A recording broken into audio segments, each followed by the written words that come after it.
Hi, I'm Pam, and I would like to welcome you to the Live Authentically show. My team and I help other people step into their authentic realities, and we do this a number of different ways. This show is obviously one of them.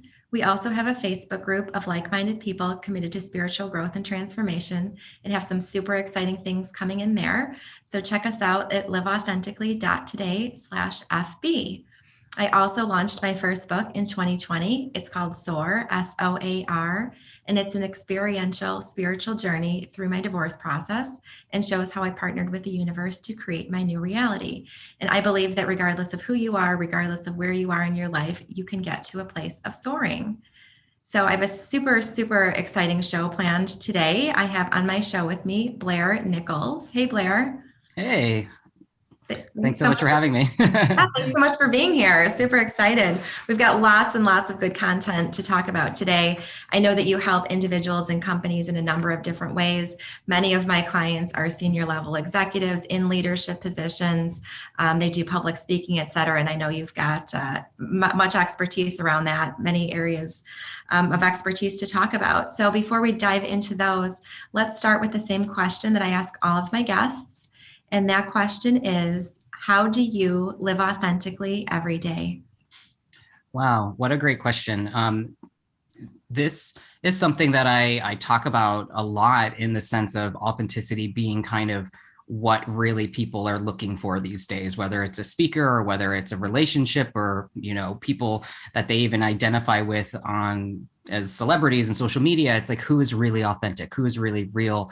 And I came out as gay when I was 18. I had gone to all Catholic school, and so I was very much raised in an environment that made me feel like I had something to hide, like I had to behave in a certain way that wasn't always authentic to, maybe who I was. So throughout my adult life and my career, I have really made it a point to champion diverse voices in the speaking industry. When I started, like most industries, the people who were getting paid the most, who were getting booked the most, were older white men who'd been leaders of companies or former presidents and people like that. And I've seen how that has started to diversify, and there's a lot more, women and people of color and minorities and other shapes and sizes of everything that have become more popular and becoming, more prominent in the speaking circuit. But I've always tried to be a champion for those voices, for those emerging people who are not typically thought of as the go-to expert in one area or another, and have always tried to bring that into my work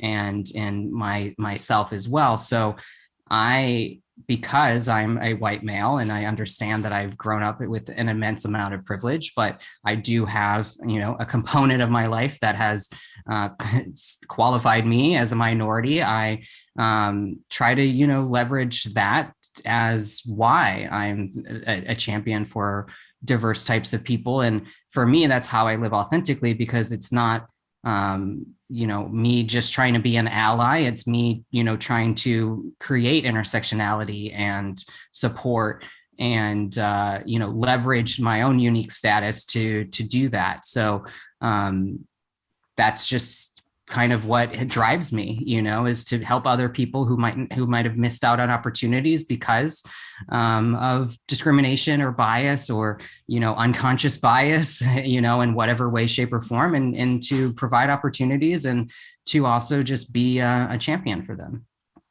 And since you've taken this journey from living in a reality where you felt like you couldn't truly step into your authenticity to now embracing it in your own personal life and going beyond that and helping other people embrace it in theirs as well and really spread that message.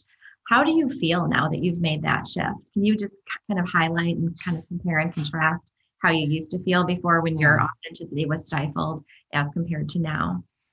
Yeah, I think, when you're not living authentically, it's almost like you're always playing defense. You're always kind of on guard. You're always evaluating the situation. Like every day is kind of like walking home at night, where, we're instructed to be cautious and careful and to keep aware of your surroundings. That's kind of like what it's like growing up in environments where you're not always sure if you're safe. You're safe to be yourself. You're safe to express yourself. You're safe in a variety of ways. So the big shift for me and, being confident in my identity and being open about that is not having to have so much, fear or trepidation about, environment or surroundings. But, it continues to be a challenge. I've consciously chosen a career and a life that has taken me to New York City and now Los Angeles and West Hollywood, because I'm also in an environment where I'm surrounded by a lot of similar people and like-minded people,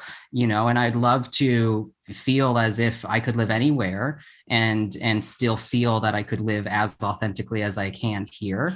But the truth is that isn't the case. I think there's a lot of places, in this country and around the world where all types of different people still feel kind of marginalized or alienated and aren't participating as fully as possible. So for me, it's about finding that right place and finding those right people that have become, my extended family and friends that have allowed me to just feel more comfortable and at ease in my surroundings, and also have allowed me to grow and develop in new ways, because you're not stunted by trying to model yourself after what you think other people would want you to be.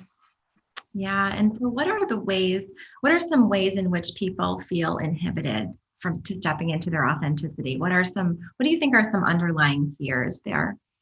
Yeah, I mean, I think fear is kind of the biggest part of it, and it's about fear of rejection. I think is probably one of the biggest underlying issues, is not being accepted, having friends or family outright reject you, which happens a lot in the LGBT community and other communities. So I think that's an underlying fear for most people, is just not being accepted by the world, by people that they care about and people that they've been close with. And that fear can hold them back from being truly themselves.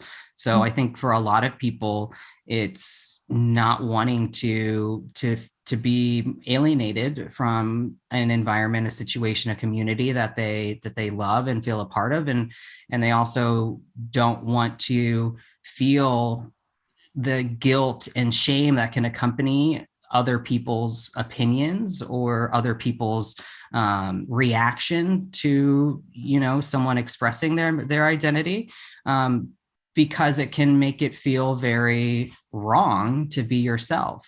So that, I think, holds people back. And the people who are most creative and expressive are the ones who have chosen consciously not to take a lot of value in what other people think, and are just wanting to create a life like you that's just aligned with what makes them happy. And I look up to a lot of people. I think I've still struggle with fully being as authentic as I would like to be in certain scenarios, and other people I've seen that are very brave and very confident, and but we don't know what internal struggles they may still be facing. Right, right. And I always say too, when I coach people and just even talk to people in my personal life, I think, one of the fears, like you mentioned, is being rejected, not being accepted, maybe being judged. And, I always say, we have to take a very expansive view here and remind ourselves that there are, 7.6 billion people in the world, right? So there is no shortage of like-minded people who you can connect with when you step into your authentic reality. People are afraid of losing friends, people falling away out of their life. And I said, you know what? If that happens, then their presence in your life was conditional, right? It was conditional, based on you satisfying certain things that they needed in order to feel good, that they needed in order to feel happy and safe and comfortable. But if that's not who you are, that's not authentic and aligned to who you are, then you're not doing anyone any favors by holding back the waters on your authenticity. So I always say, just take the leap and trust that there will be, regardless of whatever it is, if you're stepping into the LGBTQ community or whatever it is, that trust that there will be no shortage of people to rally around you and support you in your new reality. So I always say, make the shift. Anytime you can make a shift to alignment, to authenticity, the better off you're going to be, the freer you're going to feel, the more liberated you're going to feel, the more empowered you're going to feel. And you're going to be in a position where you can truly impact the lives of other people and help them make that leap into authenticity as well. But it can't happen when we're holding ourselves back out of fear of what everybody else is going to think. Absolutely. Yeah, I love how you articulated that, because it makes me think about how it seems so scary to make a shift like that. Like what you're describing, encouraging people to do is a complete unknown. Right. I was in a long relationship for about 5.5 years that was not healthy. And towards the end of it, I was really seeking, outside help to figure out how I could gather the strength to either end the relationship or really figure out how I could fix it or make it better. And I found Kabbalah. As I mentioned, I was raised Catholic and I didn't have a lot of, participation in religion in my adult life. And Kabbalah was something that sounded kind of crazy to me, but I, wanted to give it a shot. And in the first, I don't know, 4 months or so, I just experienced such a shift in my own thinking, because one thing that I learned early on, or that was like kind of discussed early on, was like, what would your life look like if you made this change? Like, it's going to be hard no matter what. Like, that is the case.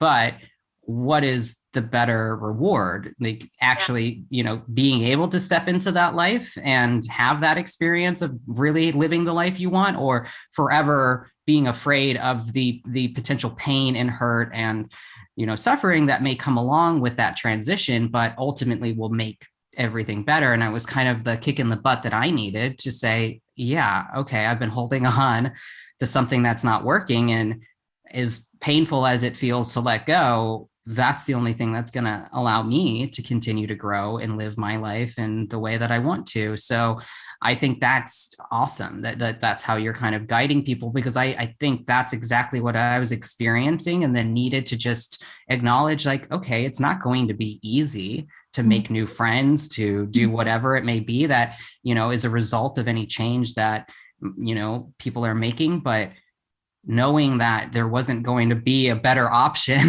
kind of forces you to just say, okay, I'm going to do that and see what happens. And the result has been fantastic. Yeah, I love that. And you really do have to, in every single aspect of life, pick your hard. Realize that no matter what path you take in that aspect, there's going to be a hard, right? I mean, whether it's leaving, if you're in a relationship that's past its expiration date and you're trying to figure out how to get out, like, that's hard to be in that place. It's also hard to step into the unknown, right? If you're overweight and not feeling good in your clothes, like, that's a hard place to be. You don't have the energy you want to. Also, working out and eating clean and measuring your calories and all of that, or, counting your calories, all of that, staying fit, that's hard too, right? So, like, you have to pick your hard. And once you embrace that and accept that regardless of what path you decide to embark on, there will be a hard, right? It will be hard. It will be work. But anything worth having in this life takes work, right? So we have to accept it. I think sometimes we're just sort of conditioned to gravitate towards the easy path, or, maybe this isn't meant for me because it's not easy. And it's like, no, there's work in everything that's worth having. Sure. And I think as a society, what's made that more challenging is that we're so used to getting things instantaneously, and things will be delivered overnight and you don't have to wait. And, the thought of being on a weight loss journey or a fitness journey and starting these new routines, I can see why it's so daunting, because so many other things in our life we can just click a button and get. And, it creates this kind of expectation that everything should be convenient and accessible, when there's big things in everyone's life, like you said, pick your hard, that are still going to be hard. Technology cannot make you do these things or make some things easier, unfortunately. Right. Yeah, so much valuable content there. I love it. So I feel like we've sort of addressed some more overarching global topics that really can cover personal or professional, but I'd like to dive deeper on the professional side. A lot of my clients are C-suite executives, entrepreneurs. They're in leadership positions, doing public speaking in front of people. And and I agree with you. You used the word raw earlier in the show. And, people want raw, they want real. Gone are the days of people expecting, the fearless leader to show up in a business suit with all the answers, right? I mean, people want relatable. They want a human. They want raw, they want real. So there really is a shift towards authenticity in leadership, and that can obviously speaking communication. That's one of the vehicles that they can convey their authenticity. But what are some of the ways that you think leaders can show up in an authentic way? Well, I think it's exactly what you just shared. It's about them actually being in ways vulnerable. You know, that authenticity, that ability to connect, with someone, especially someone like a CEO. I believe there's all sorts of research that, empathy declines as you raise higher up in an organization because your responsibilities, because of, I don't know, your relationships with the people that now fall beneath you, or just the kind of cliche that it's lonely at the top, whatever the case may be. It is challenging, I think, at times for leaders to truly connect with their, teams and workforce, because they have this, exalted position and lofty benefits and pay and everything else. And there's a lot that can feel like it's created a distance between them. Something that, I've worked with people in the past, and used the phrase like open the kimono, like sharing openly kind of what's going on, not just about what's going on in the company and being transparent in that way, which is something that leaders need to continue to do more often, but also being transparent about their own life and their own struggles and what's going on with them emotionally and their family. So at Advance Your Reach, one of our most popular workshops is Signature Talk Workshop, which is taught by our amazing Pat Quinn. And we have a story braid framework. And it's all about, when you do a presentation, whether it's 3 minutes or 3 hours, or it's a 3-day event, it always begins with an opening heart story, something that connects to people emotionally, and it ends with that. It doesn't end with a sales pitch or a call to action. That comes right before. It comes back to an emotional story, because you want to connect with that audience immediately. If you're a leader and you go out and it's your company internal event and your job is just really to give some remarks about the state of the company or whatever it may be, it's not going to connect. If you're just there delivering content or giving a very dry presentation about whatever it may be, you're not going to hook that audience in the same way, and they're not going to relate and remember the experience in the same way if they're not hooked in an emotional way. So we always train our clients and teach them this framework so that they can really connect immediately with the audience, grab their attention, so that they can then share the information they want to share, give their call to action, and then wrap it back up with that kind of emotional closing thing. And that's something I don't see every speaker doing. A lot of speakers go out and credentialize themselves, and this is who I am, this is what I've done, and the degrees I've earned. And then you've already alienated most of the audience, because they're sitting there like, oh yeah, great, of course, and that's nice, you have a big degree and a big fancy job and you've been all over the world, and who cares? Like, no, like it might establish, but they already know you're an expert, you're on the stage, like by virtue of being in front of them. Hopefully that establishes some of that credibility, that you don't really need to express in your opening. You want to open in a way that, like you said, makes people really connect and makes you relatable. And then it can, now you're taking people along with you, and you're not just speaking at them and hoping that they're going to keep an open mind or even keep their attention. Right. Yeah, no, I love what you just said. And as I'm listening to you talk, it really, in my view, from my perspective, it really does fall under the umbrella of soul-based, heart-centered leadership, which is very different than ego-based leadership. And I say that with no judgment, but the credentialing and all of the physical world stuff, right? The status, all of the material world items that we are conditioned to chase, that's all under the ego, right? So there really is a need to shift to the soul, right? Shift toward the soul and use words like, and incorporate energies such as like what you mentioned, empathy, compassion, kindness, connection, service, growth. I mean, that's all under the soul. And I love how you talked about weaving in the emotions, because that's absolutely how we connect to people. Yeah. Yeah. And the companies that do it well are the companies that are really caring about their people in a way that's authentic, that they are thinking about their workforce as humans and not as the biggest expense on, the bottom line, and as, constant troubles, because they're dealing with all sorts of human issues. You can't treat your workforce like robots and machines. Like, that's why we have some of those things developing, because they're able to do those types of tasks. And what we're going to be left with in the human workforce are people who are going to be motivated more by how connected they feel to the mission and purpose of a company, even if it's a traditional corporation where, you know, they're providing financial services. There's still always going to be hopefully an underlying mission, an underlying purpose that gives them some meaning in their work. And if their leadership can help them connect to that and can keep bringing them back to that, it's why, you know, it feels like mission, vision, values is always the most important thing with a company. But if it's not modeled by the leadership, if it isn't really created by them and then shown to the company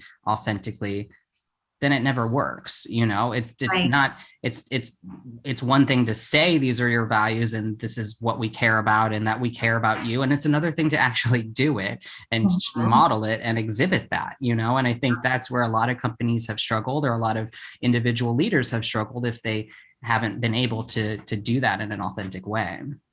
Absolutely. And this really is kind of the new paradigm in business as we make the shift. You know, we're moving away from the siloed model of work versus life, right? Work, I mean, and really taking a more of a holistic, integrated approach.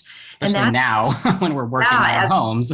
absolutely. But like you mentioned, like caring for the whole person, the whole human, you know, and there is no way to separate your personal life, your work. I mean, whatever's going on in our personal life is kind of blends or flows into our professional lives and vice versa. So it really does make sense for companies to invest in people on a holistic level, really take a mind, body, spirit approach, realizing that if they're happier individuals, if they're more fulfilled, if they're feeling more connected, if they're feeling more valued, if they're feeling seen, if they're feeling heard, they're going to be more productive employees. And that is absolutely going to impact productivity. It's going to impact employee retention. It's going to Mm-hmm. boost morale. And ultimately, it's going to flow down to the bottom line. So it Mm-hmm. really is a win-win. Absolutely. I mean, and you said the big word, retention.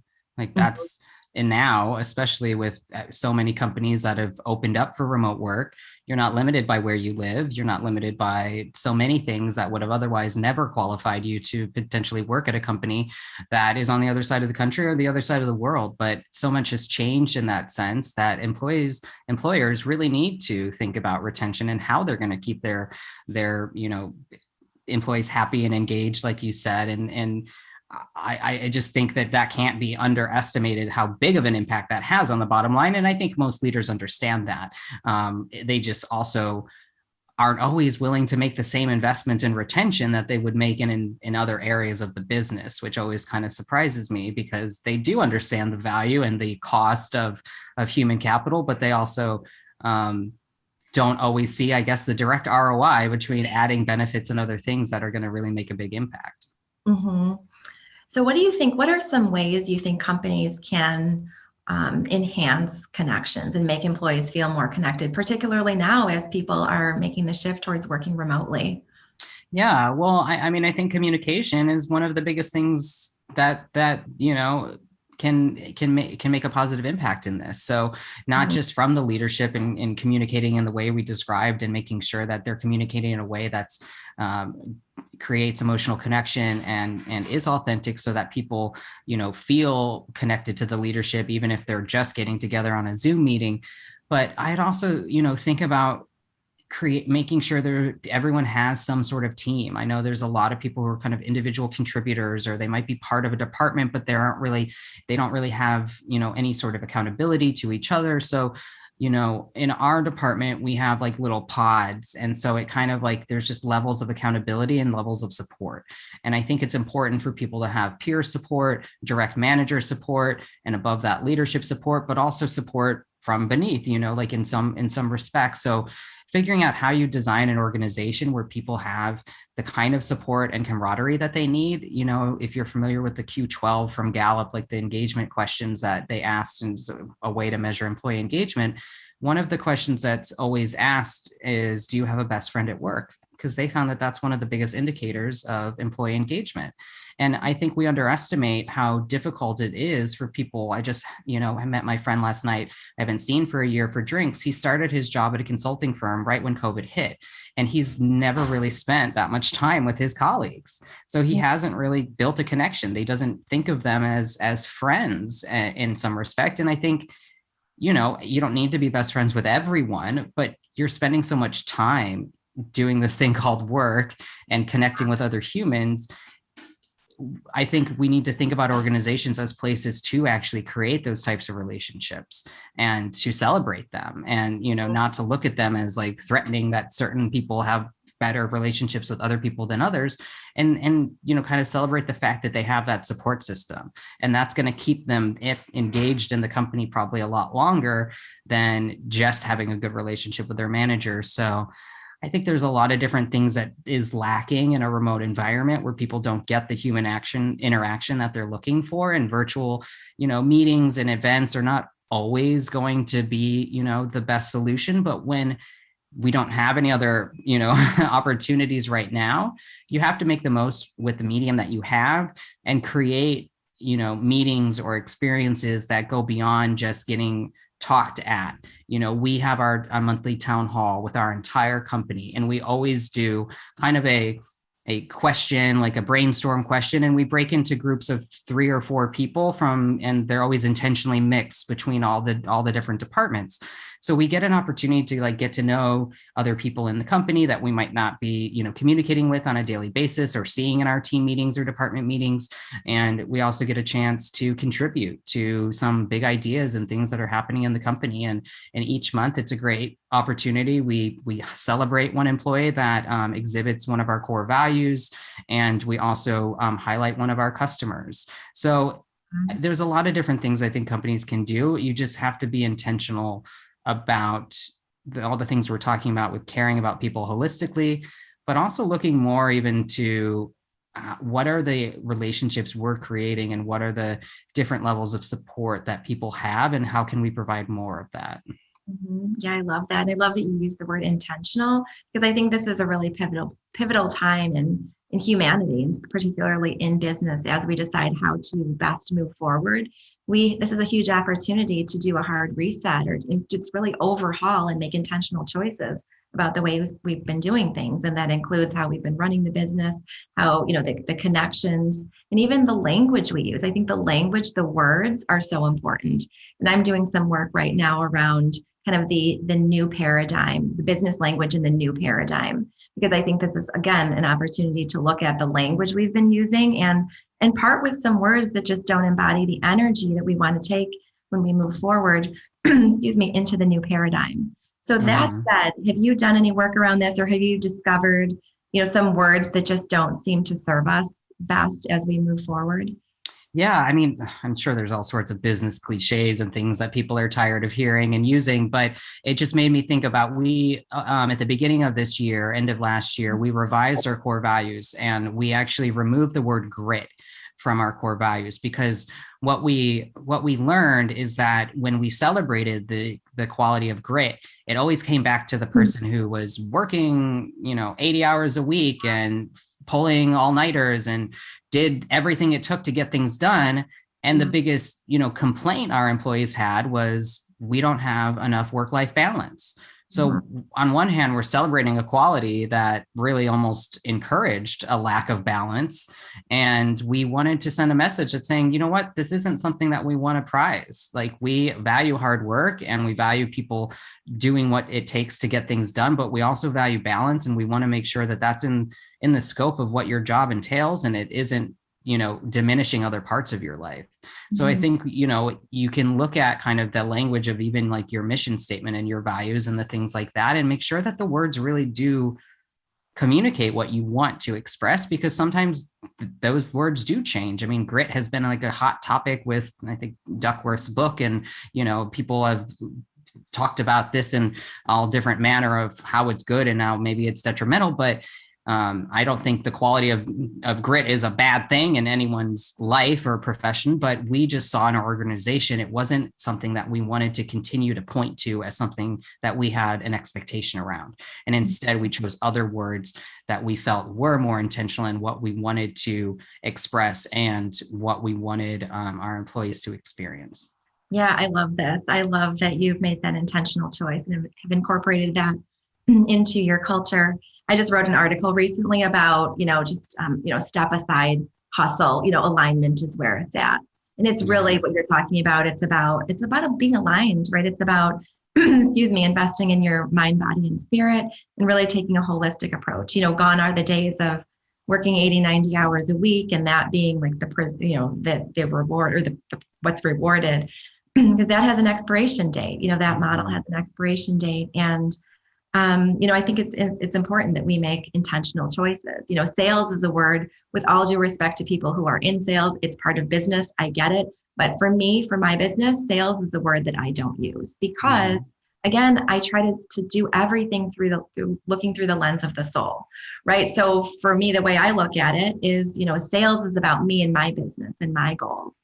But if I focus on serving, if I focus on how can I best show up and serve, how can I play the long game, make, really, build relationships, invest in other people, then all of that, everything else takes care of itself. I don't have to focus on sales. I don't focus on sales in my business. I focus on relationships and I focus on playing the long game and I focus on showing up and serving.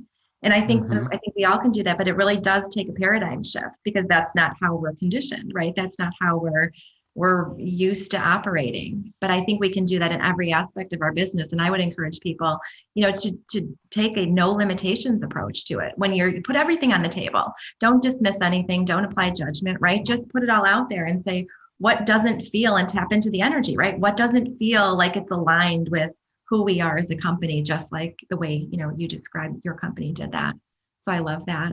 Yeah. And just, I love how you describe that with sales too. I think, we come up with all sorts of creative terms to, kind of not call it sales, even if that's the thing. But just what you said about showing up with the intention to serve that's, the number one thing that I coach speakers on, of when I've been on site with a speaker who's nervous to get out on stage, or typical stage jitters like prior in public speaking, even for people getting paid lots of money for it, is still can still be scary. I always say, you are here to give a gift. You are here to serve. We work with a lot in Adventure Reach. Our business model is leveraging speaking opportunities to get new customers, and so we teach you how to convert customers through your talk, but it has to be value driven. Your talk has to be value driven. It can't be, this is just to get people to buy. This is just to get people to buy, join my program, etc. You always have to be leading with service. You always have to be keeping that as your purpose and in mind, and that is where I'll see a shift in the speaker, and they'll kind of relax and they'll do wonderful. And speakers who do that and leaders who do that, like you said, they don't need to worry about sales because business comes to them and people are attracted to wanting to work with them because they have been provided a lot of value and have experienced that service. So I love that. And I love that it's how you think about it, because that's so valuable. Thank you. Thank you for saying that. So we are getting ready to wrap up here in a couple of minutes, but I wanted to just turn it over to you to have the floor and talk about whatever you'd like to talk about as we wrap up. If it's a specific program, something your company is doing, whether it's just some general words of wisdom to end with, I'll go ahead and turn it over to you. Sure. Well, I know the topic is live authentically, and I just love that is a message that we are embracing in the world these days. And I would encourage all of you to think about, what message you have to share, or what story have you not really told that might really open up those gates of relatability and authenticity that has been lacking in maybe some of your relationships or in your presentations or in things that you would just like to enhance.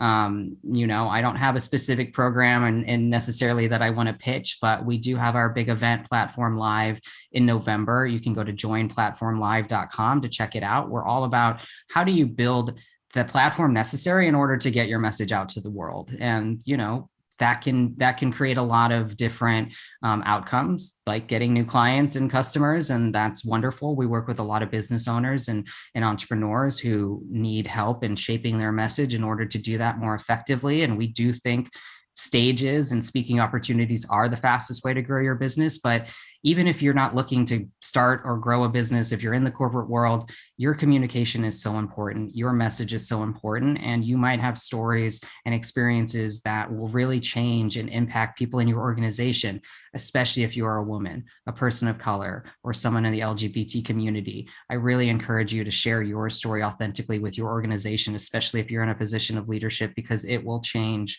the people in your organization's life who may have never had a role model that looked like them, that sounded like them, and that had that same experience. So you have an amazing opportunity to do that. And I hope that you all will do that, maybe with Pamela's help or anyone else's help, but feel free to reach out to us. Also, I'm just Blair at advanceyourreach.com, or you can find me on LinkedIn. Awesome. Well, thank you so much. I so appreciate you being here today. It's been such an exhilarating discussion, and I've so enjoyed all of the knowledge that you've had to share with us. So thank you so much. Well, thank you so much for having me, Pamela. Thank you. And thank you to our viewers and listeners. As you know by now, I believe the time is a choice, and I am grateful that you've carved time out of your day to be here and listen to Blair's message. So thank you, everyone, and have a great day. Bye.